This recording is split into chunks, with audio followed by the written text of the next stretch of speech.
So, welcome back, Jason. We're going to do a segment on how to screw up a signature. Oh, it can be done. Or as the case may be, not screw up a signature. That's what we want. Okay, so let's start with the ugly stuff first. How do you screw up a signature? You don't do it. I'll agree to that. Okay, how do you don't do it? Well, signatures are required in certain places on the purchase contract, like page 6. You need a signature on that. Most of the other ones need to be initialed. A lot of times we miss the initials on page 6 of the Rep C. It's down at the bottom. They've just signed above it. It's something that some underwriters are okay with, missing initials right under the signature. But just watch that the signatures go in the right place. You check acceptance. If it's an acceptance or a counteroffer, it's an counteroffer. Okay, Things like that makes sense to me. Again, I mentioned that I became a realtor not to be a realtor, but for other reasons. And I actually I became my own client. And yeah, I did screw that up. There was a page where I didn't get the signature on there, and it delayed things, and it made me look bad, and I probably deserved it because I should never try to be a realtor. I'm a home inspector. So that's how you screw that up. Yeah, addendums is where I see it a lot, where they'll sign but they won't check buyer or seller and accept or counter or rejected. So sign, date, initial, check the boxes. Let's say that the Rep C gets submitted and now we don't have one of those signatures or the initials. Do you have a good story for how much grief that's caused? The worst thing is when your buyers or sellers are out of the area. And so He's in Samoa, yeah. Yeah, then it becomes difficult to track down that little thing where if you catch it when they're signing the first time, it's super easy.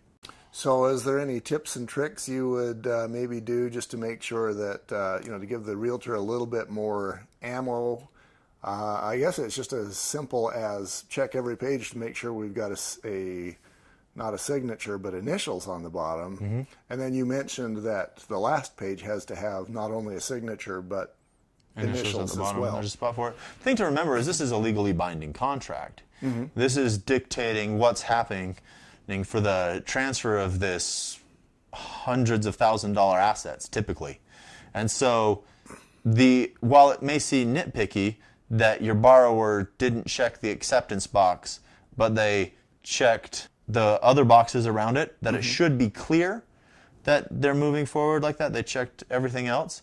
It doesn't say it. And so the underwriter is going to say, I see that they signed. I see that it appears like they're moving forward, but they didn't say it. Yeah, the intent is clear, but you didn't check the box. Ish. Yeah. Right?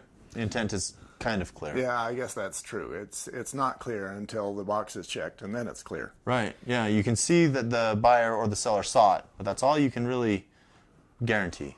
Next up, we've got... Addendums, let's just move right into it. Okay, let's do it. So this is fun. I went to a closing once and got there, and my buyer sat down, and we moved into it, and the title agent, escrow agent starts moving through, and he gets the purchase price, and about that time, my buyers get really quiet, and they start signing really fast.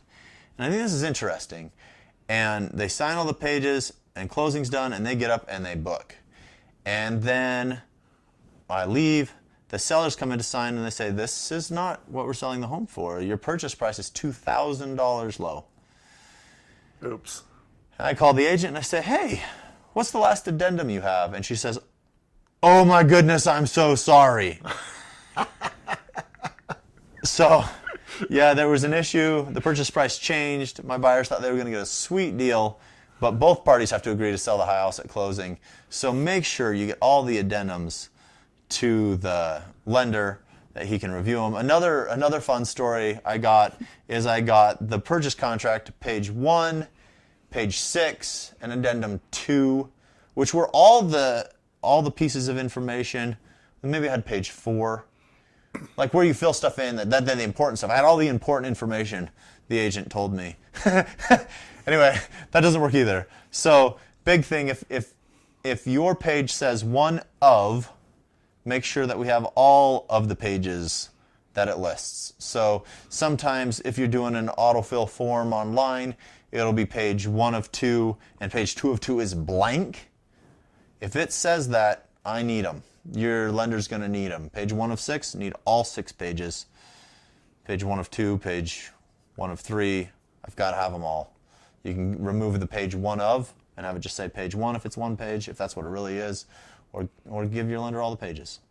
So, yeah, I guess, and I'm intrigued by that story. So the buyers went ahead and signed all this that says we're buying this for $2,000 less. Yeah. But that doesn't legally bind the sellers.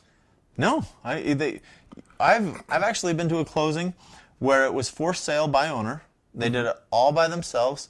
They were selling their house for $100,000. They thought that they were going to get $100,000. No one explained to them about how interest is paid in arrears. No one explained to them title fees. No one explained to them the closing out of their escrow account. They had no idea. So by the time they got to title and they got the settlement statement in front of them, they were thousands of dollars short on debts they had to pay. Because there were liens against the house. No, just because the payoff is higher than your principal amount. They had to pay part of a title policy, and there's other recording fees that are charged to the seller at closing. Yeah, so they were selling a $100,000 house thinking they were getting a check for $100,000, and it was probably, what, 80 something? Yeah, so it was less. I had to go in and explain to them.